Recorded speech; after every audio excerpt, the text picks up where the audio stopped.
This episode brought to you by DoorDash, the app that brings you food you're craving right now, right to your door. Also brought to you by Movement, one of the fastest growing watch brands shipping to over 160 countries across the globe.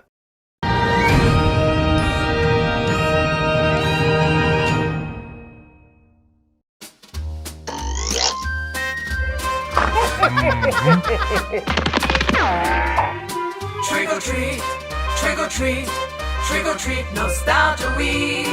When pumpkins fly and hold your knife, I'm a cameo.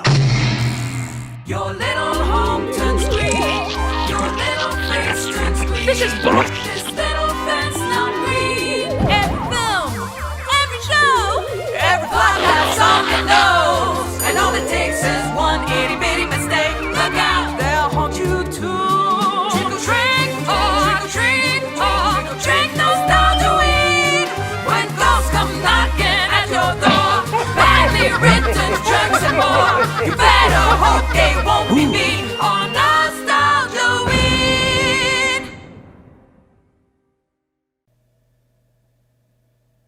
Hello, I'm the Nostalgia Critic guy, remember? So you don't have to. And welcome back to Nostalgia Weed. We've talked about Nightmare Before Christmas a few times on this show, but never done a full review. Since over the years I've discovered this new thing called liking stuff, I decided this Nostalgia Weed is the perfect time to do it.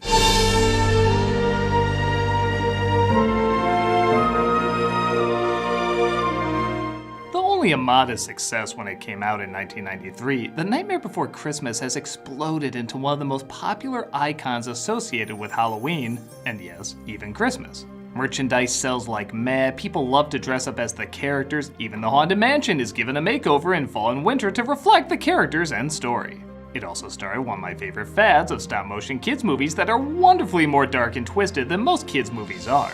And they're given a free pass by parents because, well, they remember it being fun when The Nightmare Before Christmas did it. Based on Tim Burton's short story of the same name, it takes, honestly, a very complicated and abstract idea and makes it surprisingly simple to follow and enjoy.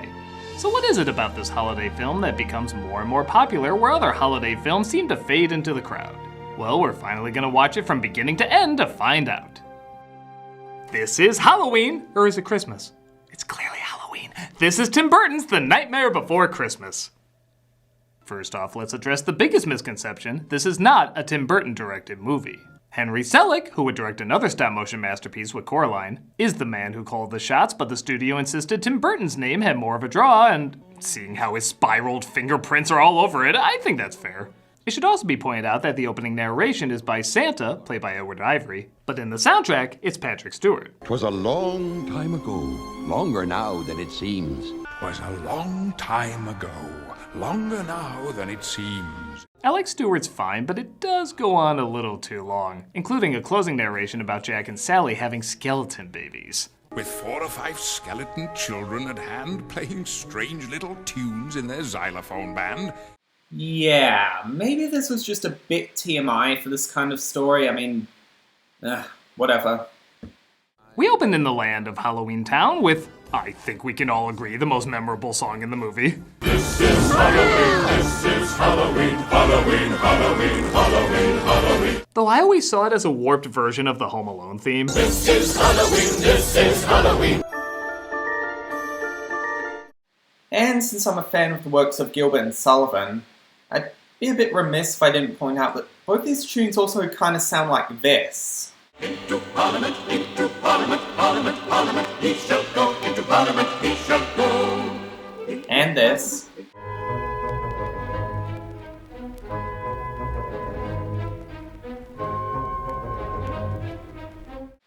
I guess Arthur Sullivan's music was more influential than I thought, if he was able to influence Danny Elfman and John Williams like that. There's no denying, both this song and intro are amazing. When I saw this on the big screen, it blew my mind. The visuals were so creative and matched the music perfectly. There's so many things to admire, the creative camera angles, which were rarely seen in stop motion then, the fact that they didn't cut out the strings for the bats, which makes it feel more authentic. And I especially love how one of the random characters is just the devil. He's not the ruler, he's not even a major character, he's just one of the residents. This place is hardcore when the devil is just a dude walking around town. Halloween, Halloween. We're introduced to the Pumpkin King Jack Skellington, played by Chris Elfman, we'll get to that in a bit, who just finished up scaring the real world for Halloween, but a rag doll named Sally, played by Catherine O'Hara, is being called back by her inventor, Dr. Finkelstein, played by William Hickey. Come back here, you foolish... Oh! Oh! I didn't make you to I made you to wait. Jack can't help but feel tired doing the same thing every year and sings about his frustration. Oh, there's an empty place in my bones. So Jack's singing voice is composer and songwriter Danny Elfman, but his speaking voice is Chris Sarandon. And surprisingly, there's several conflicting reasons as to why. Elfman was always going to be the singing voice as he did demos for all the songs and everyone agreed he just sounded great as Jack. Some reports say Elfman didn't want to act as he was too busy with everything else. In fact, he wrote so many songs, writers kept adding characters and plot threads to work them in. Some even saying the film really should have been called Danny Elfman's The Nightmare Before Christmas. Other reports say his singing was loved, but his acting not as much. So they passed on him as an actor, possibly resulting in a split Burton and Elfman had for a short period of time. Both reasons are odd, as Elfman does act as other characters in the movie. Whatever the reason, both do a great job, matching each other's energy and passion perfectly. Christmas time is buzzing in my skull. Call a town meeting and I'll tell everyone all about it. After he sings his woes, Sally finds she'd give her right arm to get her right arm. I made you with my own hands. You can make other creations. Something a lot of people pick up is that the dialogue in this film is not quite like other Disney movies. Keep in mind, this is just around the time Aladdin came out, and animation in general was trying to hit both adults and children. This dialogue is not really trying to do that. It's trying to be simple in the hopes of being more timeless like the Rankin Bass specials. And it works, but it does throw a lot of people off. There's no pop cultural references, in-jokes, or hidden adult humor. It's a very basic what you hear is what you get, which sometimes results in lines that don't always sound the most natural. Curiosity killed the cat, you know. I know. That was a normal thing we just said. But that's also part of the charm. For such a strange idea with strange-looking characters, it's easily digestible. Like this concept of trees holding different holidays sounds feasible after watching this, but imagine explaining it in a way that both adults and kids could follow easily. It's probably trickier than you think. Some of these concepts and ideas are so imaginative, a simpler way of telling them makes the most sense. Speaking of which, Jack is sucked into Christmas Town and is blown away by what he sees. What's this? In here, they've got a little tree. After seeing the creepiest Santa shadow, Sally poisons her inventor again by sneaking Harry Potter classes into his soup. Frog's breath will overpower any odor. Worm's wart. After she tricks him into drinking it, and giving up just assuming a popular gif, if not get on that internet. Jack returns home and calls a town meeting to explain the strange land he discovered. Even death is invited. Between him and the devil, Christ, I expect to see Christ in the background next. This is a thing called a present. The whole thing starts with a box. What a splendid idea. This Christmas sounds fun. Though they all seem excited, they don't seem to get what makes Christmas so special. And neither does Jack, for that matter, who obsesses over what it's all about. There's got to be a logical way to explain this Christmas thing. Doesn't he know if you turn on even one Netflix Christmas rom-com, you'll be even more confused? Interesting reaction. But what does it mean? What does any of this have to do with Jesus? Sally goes to visit Jack, but first has to figure out how to get down from her tower.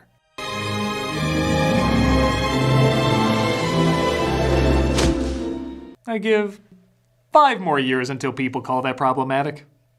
She sends Jack a gift basket, of sorts, and has a vision that Christmas is going to be a disaster. Yeah, she's psychic now.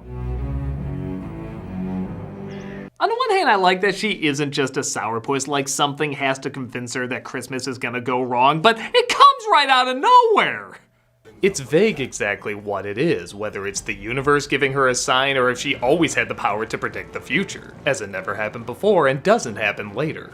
I always thought it'd be cool if they gave a hint this was a thing, like maybe she used the ability to find the deadly nightshade, or later she looks at the flower and a heart appears, foreshadowing that Jack was about to approach her. But nope, this is it. She's just Walt from Lost, psychic when you need it because you need it. Of course, I've been too close to see. The answer's right in front of me. Jack finally figures Christmas out, sorta, when he discovers he can bring his own unique spin to it. Albert, I could improve it too, and that's exactly what I'll do. I'll start it in November. No, October. September's not doing anything, the lazy. Actually, with combining holidays, this film really was ahead of its time.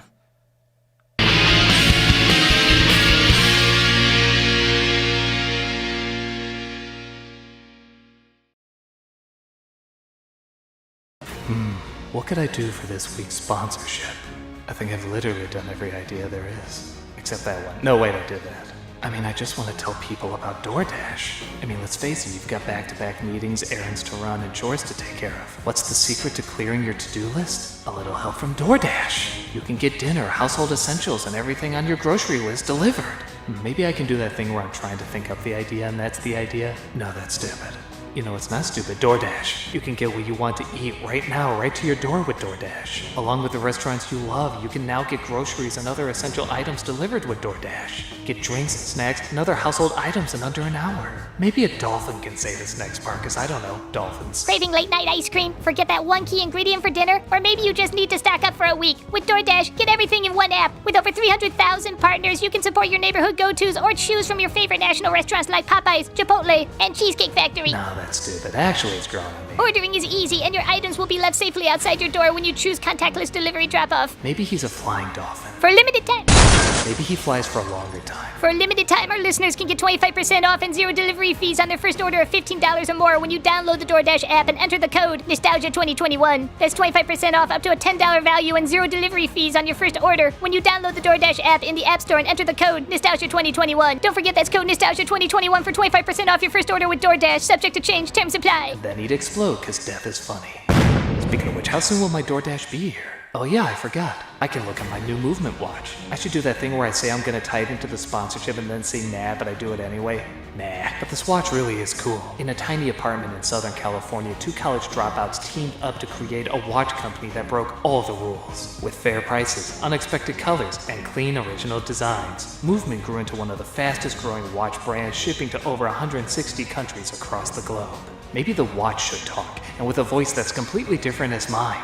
Hello, I'm the watch. Yeah, that's perfect. Now Movement has expanded into blue light glasses that protect your eyes from your screens, minimalist jewelry, and more style essentials that don't break the bank. All designed out of their California headquarters. Good job, watch. I'm so particularly fond of you. How sleek you are, how cool you look, and how comfortable you feel on my wrist. You're the best classic monochrome link. I'm not even that big a watch guy, but you know what? I'm gonna wear you often. Thank you, Douglas. You're welcome, Movement Watch. You have the look of a $400 to $500 watch you're paying for at a department store, but cost a fraction of the price because you were built online and they own the process from start to finish. Think about that, people listening to my thoughts. You get a beautiful watch shipped right to your door for free. And if you don't love it, you can ship it right back for free. And the glasses. Boy, howdy hooty, the glasses. I've got to spend all day in front of my computer, and my Ever-Scroll blue light filter and glasses are a game changer. It really helps with eye strain and poor sleeping patterns, and I love the modern style of the frames. Oh, by the way, these sunglasses, they're from Movement too. I tricked you, kinda. Why don't you tell them about the deal, Douglas? I will, Movement Watch. If you want to elevate your look with style that doesn't break the bank, then join the Movement and get 15% off today with free shipping and free returns by going to mvmt.com/nostalgia. Again, that's mvmt.com/nostalgia for 15% off with free shipping and free returns. Oh well, I gotta think how to end the sponsorship. Maybe if I just stop.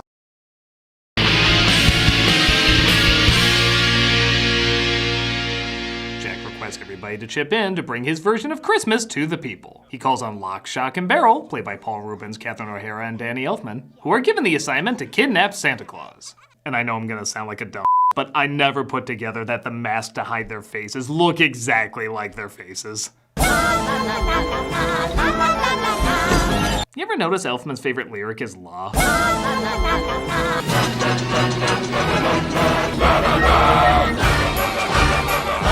By the way, I'm totally convinced this movie's PG rating is based entirely on this look. That's a look that did something dirty and is gonna do it again. Bury him for 90 years, then see if he talks. I love a kid's film where the feel-good song is the various ways to dispose of a body. Chop him into bits. Mr. Rookie is sure to get his kicks. I don't want to know how he gets his kicks after Santa's been chopped up, but I'll assume he gives this look. Sally tries to warn Jack what should have been warned to Kirk Cameron. His vision of Christmas is going to be a disaster. It was about your Christmas. There was smoke and fire. That's not my Christmas. Mine's more plaguey. He doesn't listen to her, and everybody sings about how amazing their Christmas is going to be. These warped gifts still crack me up. I especially love how I think one of them is the Max Schreck logo from Batman Returns. Yeah, did this Burton property sell enough toys for you? Won't they be impressed? I am a genius. That's literally how Greg Proops talks before every taping of Whose Line. Just as Jack gets Christmas ready, Santa is abducted and brought to him. After he's taken away, Sally sees the scientist has literally made a new lady friend for himself. We'll have conversations worth having. Yeah, that part of my brain stopped me from peeing. And caring! The kids give Santa to Oogie Boogie, played by Ken Page, who, fun fact, is the big-lipped alligator from All Dogs Go to Heaven. How does this guy get typecast as musical green monsters who sing before they eat people? Because I'm a gambling boogeyman, although I don't play fair.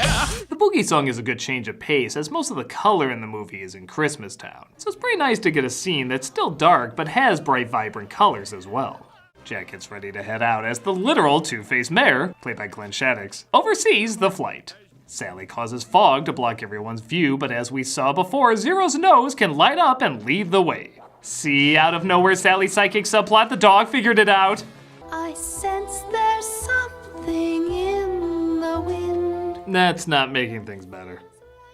I feel like most people agree that Sally's song is the weakest of the musical numbers, which is a shame because it's not really a bad song. It's just slow, sung a little awkward, and grinds the film to a halt. All the momentum of a few seconds ago is put on hold for Sally singing how we already know she feels. On the other hand, though, this is the closest we have to a love song, and again, there is something cool that's about how the person she loves will seemingly never love her back. For I am not the one. If there's an opportunity to creatively depress children, I'm kind of all for it. The song doesn't last long, though, and we're given some of the most entertaining stuff in the movie. Jack's terrifying Christmas presents. The only thing funnier than the gifts is Jack's blind optimism that everyone is loving them. You're welcome, one and all. If you survive, give me 5 stars on Yelp! Desperate to fix things, Sally tries to break in and free Santa. What have we here? Unexplained leg is the best kind of leg. What? You tried to make a dupe out of me! Oogie captures them both. Meanwhile, the army locates Jack and shoots him down. Like a true politician, the mayor says he knew the bad idea he said was a good idea was a bad idea. I knew this Christmas thing was a bad idea. I'm gonna go check out Kwanzaa Land. Jack survives, though, and sings all about the misery he caused. Why does nothing ever turn out like it should? Like Wreck-It Ralph, I have to admire a movie where the message isn't follow your dreams, but rather cope. Bored with your life? Well, you could be dead. Little blessings, you piece of I am the Pumpkin King!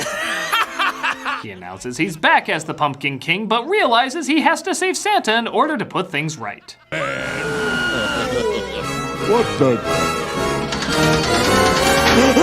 Hello, Oogie. How the did you do that? I mean, the doll maybe, but the red guy's like a Raiders of the Lost Ark ball. This leads to, in all honesty, a pretty pointless climax. Well, come on, Bold Man! Again, if Oogie was built up as the villain earlier, maybe this could work, and even then that's a big maybe. I feel like this is a movie that doesn't really need a villain. But he's a guy introduced in the 3rd act. There's not much of a rivalry between him and Jack, and like Sally's song, everything kind of comes to a halt for it. This just doesn't feel like a story where the lead dodges a villain's death traps. That's more of a comic book feel, where this had more of a fairy tale vibe. But again, it is creative and leads to a pretty fun death scene. Look what you've done! Don't look at my dung beetles! I'll admit Santa stomping out the last bug is pretty funny, but he has work to do as he restores Christmas back to normal and Jack returns home. Santa even brings a little bit of Christmas to Halloween. Again, as if that isn't being done. careful, my precious jewel. Well, somebody got an idea watching season 1 of Loki. Jack and Sally finally confess their love for each other, and thank God they kiss far away, because I don't want to think of the mechanics of doll lips kissing skeleton teeth. And that was The Nightmare Before Christmas. I can't pretend it's absolutely flawless, but it's pretty close. It does take a certain mindset to enjoy it, certainly embracing simplicity more than complexity, but that doesn't mean it isn't astoundingly imaginative. I think it's particularly the visuals and concept that really makes it timeless, as anyone can watch this and follow what's going on even if there was no dialogue, and be blown away by what they're looking at. The songs are also very refreshing, not just for how many there are, 11 in case you're wondering, at a time when most Disney films had half that, but they also move the story forward and help the characters express what they're feeling. It never feels like something that was written to also have a hit on the radio or anything. Even though you don't hear it on the radio though, people still hum these songs all the time and remember these characters. The main reason being, they're very simple, but likable. Though I can't say it's for everyone, it's proven over the years that it is for a lot of people. And I can happily say I am definitely one of those in that twisted mix. I'm the Nostalgia Critic, and Nostalgia Ween has just begun! Ow.